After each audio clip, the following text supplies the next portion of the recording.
Inside the elevator, the girl glanced at the security camera, moved her body closer to the corner, avoiding the camera's coverage. Then she put her hand inside her clothes, took out 2 eggs, and crushed the eggshells on the armrest, then shoved the whole egg into the mouth. Even though she was extremely hungry, she also couldn't let the surveillance cameras catch her sneaking a bite. However, at that moment, the manager entered the elevator, but the girl's eggs were still stuck in her throat, so she could only pretend as if nothing was wrong. But the manager seemed to have sensed something. He moved his nose close to Ella and sniffed around, then questioned Ella, "Did you fart?" Not waiting for the girl to explain, the manager shouted again, "No eating is allowed in the elevator, and farting is even more forbidden." Now that he detected a strange smell, it was decided to impose a fine on the girl. No matter how the girl explained, he did not listen at all, continuously insulting the girl, and showing a very disdainful expression. This made the girl feel extremely wronged, but even while crying she had to keep smiling, because this was the most high-end mall in the entire city, and Ella was an elevator attendant who specifically pressed buttons for customers. She wore high heels in the elevator, standing for more than 10 hours every day, and she also had to always maintain an elegant standing posture, provide enthusiastic service, and keep a sweet smile. Only when the elevator was completely empty could she relax a little. However, just as they were about to get off work, the manager suddenly entered the women's locker room.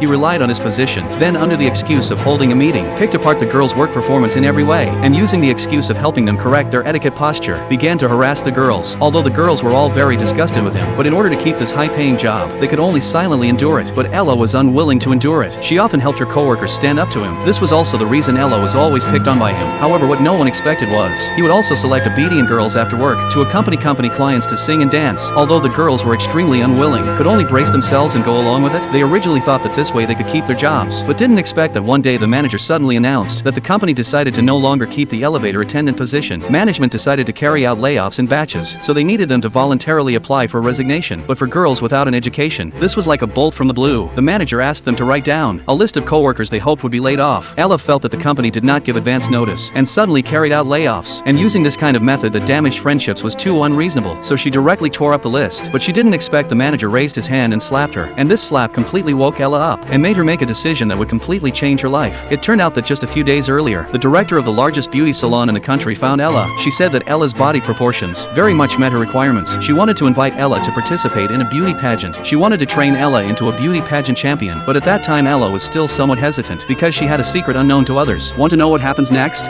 Stay tuned for the next chapter. The story unfolds soon.